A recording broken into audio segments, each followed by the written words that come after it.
Student, आज मैं आपको, अब आपका एग्ज़ाम हो चुका है, आगे का चैप्टर में पढ़ा रही हूँ। संचयन पद भाग से पाठ 2 मीरा का पद पढ़ा रही हूँ। तो आप लोगों को PDF भेज दे रही हूँ। पूरा कविता पहले एक बार देख लीजिएगा, उसके बाद पद का अर्थ समझिएगा। तो पहले पद का अर्थ मैं बता रही हूँ। पहले पद में मीरा ने हरि से यानी भगवान कृष्ण से जो है अपनी कष्ट हरने की विनती की है।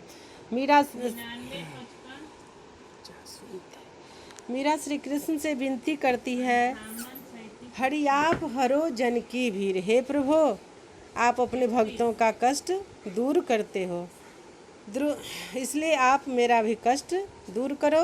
और कष्ट दूर करने के अनेक उदाहरणों के माध्यम से वह कहती है कि जब जब भक्त पर कष्ट आया, श्री कृष्ण ने स्वयं आकर उसके कष्ट को दूर किया। भगत की द्रौपदी री लाज राखी आप बढ़ायो चिर।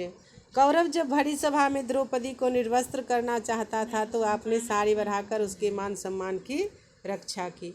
भगत कारण नु रूप नरहरि धरऊ आप शरीर। भक्त की रक्षा करने के लिए नरसिंह भगवान का अवतार लिया। बूढ़ तो गजराज राख्यो काट कुंजर पीर। भगवान कृष्ण ने मगरमच्छ को मारकर ऐरावत हाथी की रक्षा की थी। दास मीरा लाल गिरधर हरो माहरी वीर। इस प्रकार मीरा भगवान से प्रार्थना करते हुए कहती है कि ऐसे उदार श्री कृष्ण हैं जिन्होंने सदा अपने भक्तों की रक्षा की है। अब दूसरा पद है, श्याम महाने चाकर राखो जी। श्याम महाने, श्याम कृष्ण भगवान को कहा गया, और महाने मुझे चाकर मतलब नौकर होता है। तो मीरा जो है श्री कृष्ण की चाकरी करना चाहती है, कहती है कि हे प्रभु, आप मुझे अपना नौकर बना लीजिए। क्यों नौकर बनना चाहती है? इसलिए कि हर समय उनको भगवान का दर्शन होता रहे। गिरधारी लला महाने चाकर राखो जी, यानी हे कृष्ण भगवान, मुझे अपना नौकर बना लो। नौकर बन करके क्या करूँगी? चाकर रहसु बाग लकासु नित उठ दर्शन पासु। यानी जब मैं आपका नौकर रहूँगी तो क्या होगा? अपने मालिक के पास रहूँगी और प्रतिदिन सुबह उठ करके आपका दर्शन पाऊँगी।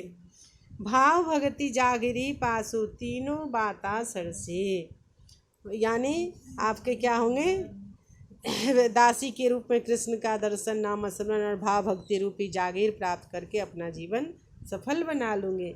और अब जो है वो अपने भगवान की सुंदरता का वर्णन करती हैं, अलौकिक रूप का वर्णन करती हैं। मोर मुकुट पीताम्बर शोभे गले वैजंती माला। यानी कृष्ण भगवान की सुंदरता कैसी है? तो अपने माथे पर मोर पंख का मुकुट पहने हुए शोभायमान होते हैं और गले में वैजंती माला है और वन फूलों की माला है। वृंदावन में धेनु चरावे मोहन मुरनी वाला। यानी बांसुरी बजाते हुए वृंदावन की गलियों में वे गाय चराते हुए घूमते रहते हैं। तो मैं उनके दर्शन के लिए क्या करूँगी? नौकर बन जाऊँगी और उस वृंदावन की गली में ऊंचा ऊंचा महल बना बिच बिच राखूं बारी, और ऊंचे महल बनाऊँगी और उसमें खिड़की रखूँगी जिससे कि हमें भगवान का दर्शन होगा। सामरियारा दर्शन पासु पहर कुसुम्बी साड़ी। और मैं क्या करूँगी? कुसुम्बी रंग की साड़ी पहन करके सामरिया यानी कृष्ण भगवान का दर्शन पाने के लिए आधी रात प्रभु दर्शन दीजो जमुना जी रे तीरा। तो मैं आधी रात को जमुना के किनारे जा कर के क्या करूँगी? उनकी प्रतीक्षा करूँगी। और मीरा रा प्रभु गिरधर नागर हिवरो घनो अंधीरा। यानी श्री कृष्ण के दर्शन के लिए मीरा व्याकुल है, इसके लिए कुछ भी करने को तैयार है। इस प्रकार जो है पहले पद में मीरा भगवान के भक्त की रक्षा करने की विनती करती है और दूसरे पद में भगवान का नौकर बन करके दर्शन करना चाहती है और भगवान की सुंदरता का वर्णन किया गया है। Thank you. अगर किसी बच्चे को दिक्कत होगा तो फिर दोबारा इसका अर्थ समझने के लिए मुझे पूछ सकते हो तुम लोग।